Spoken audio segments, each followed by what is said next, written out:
Hello, dear aspirants. So, UPSC Prelims 2024 is over, and this time it was not so difficult as it was last year. So, this year there are around 13 questions, okay, which have been asked from the history portion. So, I have classified the questions on the basis of difficulty level, okay, and I've classified it on the basis of easy, moderately tough, tough, and very tough, okay. So, five questions are easy, four questions are moderately tough, three questions are 50-50. That means you can skip two options, right? But still there is risk, but the risk is minimized. And one question is very tough, so it's better to leave that question. So 9 to 10 out of 13 is possible. Even 8 is not a bad score, right? 8 means 16 out of 26. Right, dear students? So let's move ahead and see the first question. Consider the following statements. There are no parables in the Upanishads. Second, Upanishads were composed earlier than the Puranas. Which of the statements given above are correct? Let's see, dear students. There are no parables in Upanishads. This is absolutely incorrect. Okay, dear students, because Upanishads, they basically deal with the nature of Atman, that is individual soul, and Brahman or Brahma, that is the universal soul. And in the form of stories, all this is explained. So it is full of parables. Like for example, the parable of Yam and Nachiketa, which is mentioned in the Kat Upanishad. Okay, or the parable of Uttalak Aruni and his son Shvetketu, which is mentioned in Chandogya Upanishad. So let's look at the second statement. Upanishads were composed earlier than the Puranas. Okay, this is correct, right, dear students? Because Puranas were composed towards the end of post-modern period and the Gupta period. Most of the Puranas were composed in the Gupta period. And Upanishads, there are later Vedic texts, that is towards the end of later Vedic period, 800 to 600 BCE. So this is an easy question. Correct answer would be B, only 2. Let's move ahead.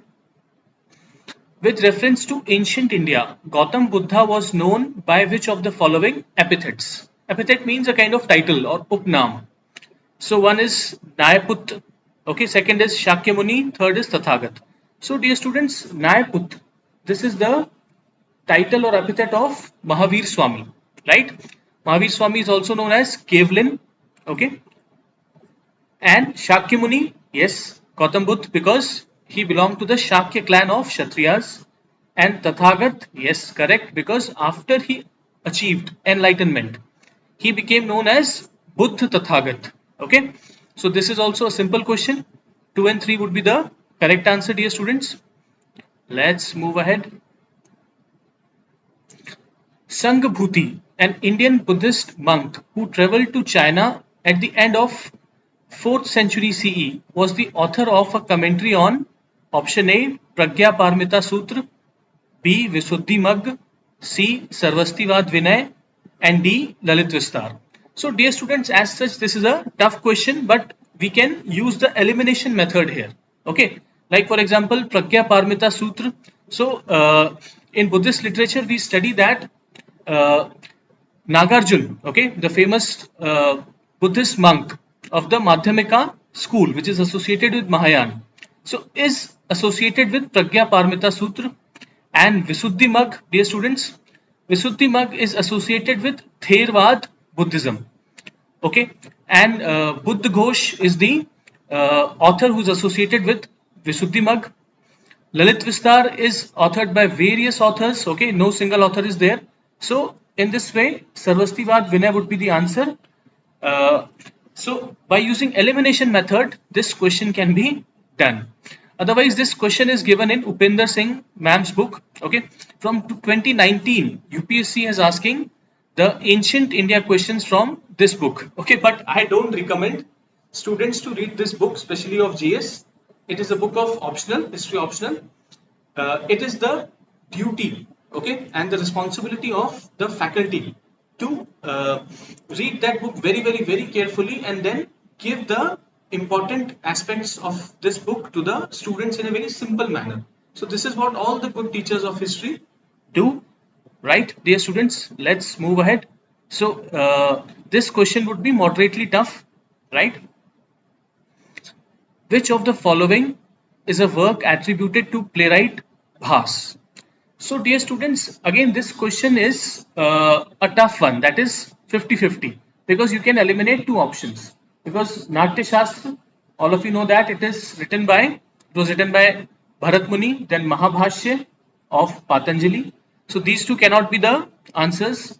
So answer would be either A or B. Okay, so this much risk you have to take because both these options are tough. So the correct is Madhyama Vyayog. Okay, dear students. So now let's look at the playwright Bhas. So his date is uncertain, but according to historians, he probably lived around 7 to 8 centuries. He has written more than 10 plays. Okay, but out of these 10, 3 are important. Okay, so just you have to remember the 3 plays. One is Urubhang, that is the broken thigh. It is based on the fight between Bhim and Duryodhan towards the end of the Mahabharata war. You must have watched this in television, I guess.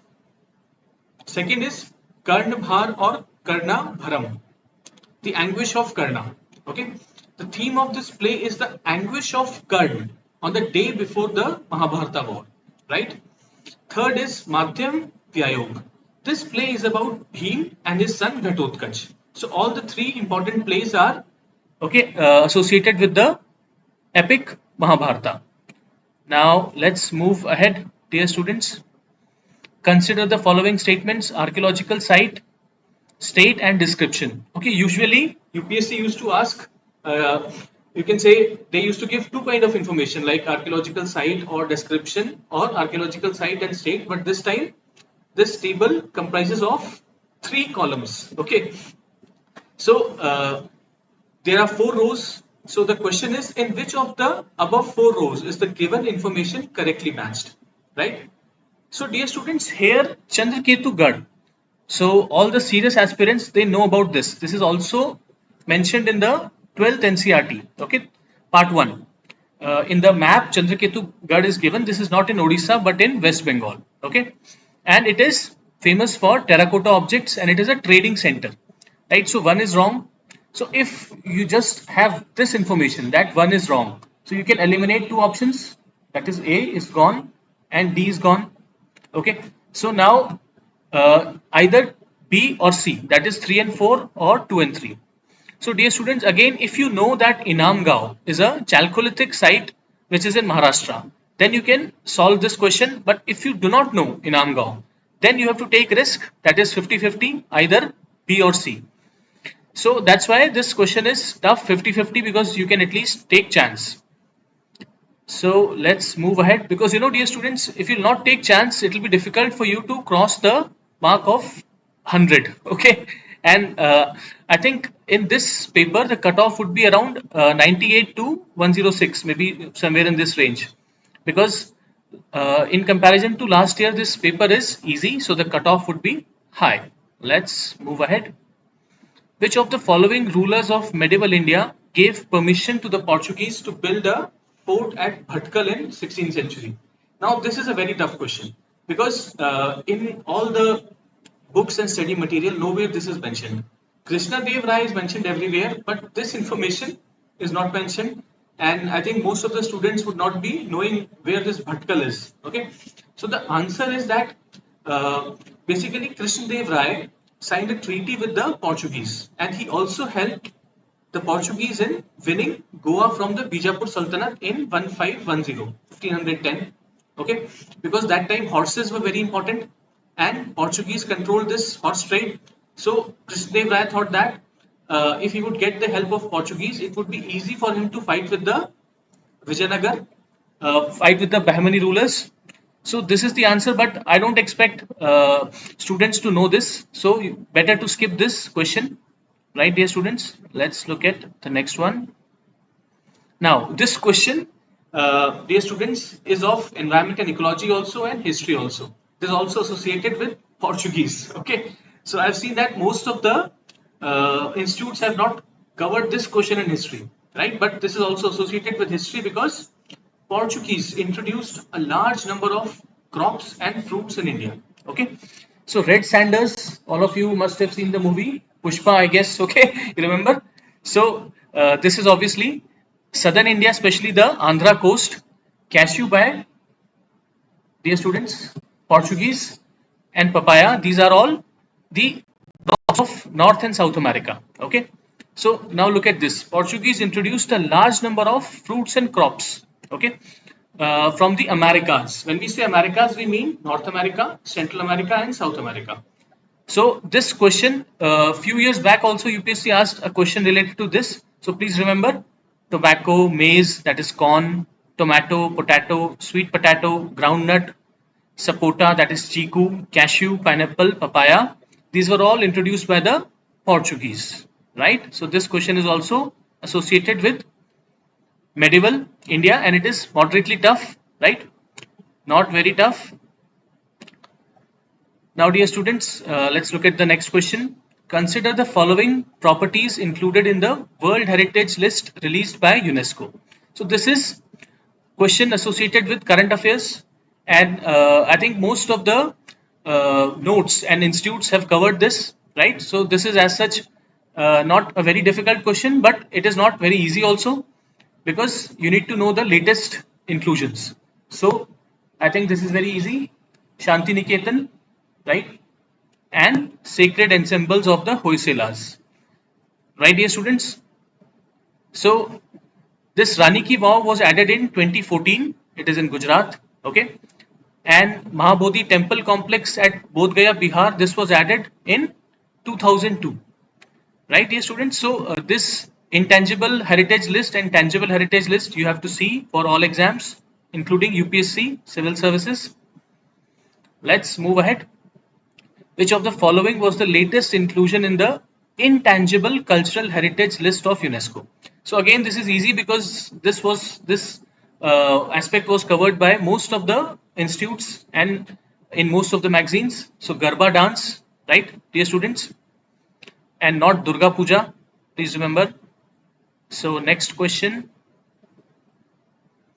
Who was the provisional president of the Constituent Assembly before Rajendra Prasad took over? Okay, so dear students, this is also easy one. We study this in polity as well as history. Sachidanand Sinha, because he was the senior most member. Okay, so by following the French practice, we decided to make Sachidanand Sinha the provisional president before Rajendra Prasad because he was already 75 years old. Okay, during this time, that is the November 1946.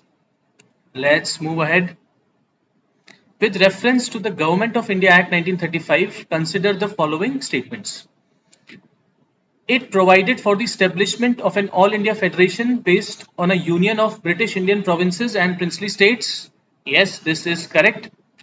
But this union of British Indian provinces and princely states, this could never take place and this federation never came into being because there was a provision that only when more than 50% of the princely states would agree to this, then only this All India Federation would come into existence. This never happened, so this All India Federation also never came into being. Now let's see the second statement. Defense and foreign affairs were kept under the control of federal legislature. Okay, so here the term is legislature, right? So it is slightly tricky because this is 1935, India is not independent. So defense and foreign affairs under the control of federal legislature or parliament is a feature of independent sovereign country. That time India was a colony of Britain. So Britain is never going to give such important portfolios to Indians. Okay. So defense and foreign affairs here, this should be executive. Then only this statement would be correct, but this is not the case. So this is incorrect. So those who have studied this properly, the options must have done it correctly. Otherwise, okay, that's why I've marked it moderately tough. This is not easy as such. Let's move ahead, dear students. Good question. With reference to revenue collection by Cornwallis, consider the following statements. Under the Raiyatwadi settlement, okay, so see first contradiction.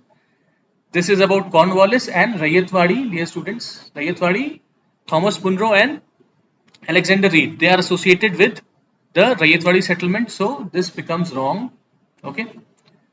And initially there was no such option that if the bad harvest or natural calamity took place, then the uh, revenue payment would be exempted. Okay, no such thing. Later on, this was added. Second, under the permanent settlement in Bengal, if the zamindar failed to pay his revenue to the state on or before the fixed date, he would be removed from his zamindari. This is correct. Okay, known as sunset clause. Okay, that on the day or before the fixed date, the zamindar was supposed to submit his revenue demand, otherwise his zamindari was auctioned. So again, this is an easy question. Option would be B, only 2. Let's move ahead.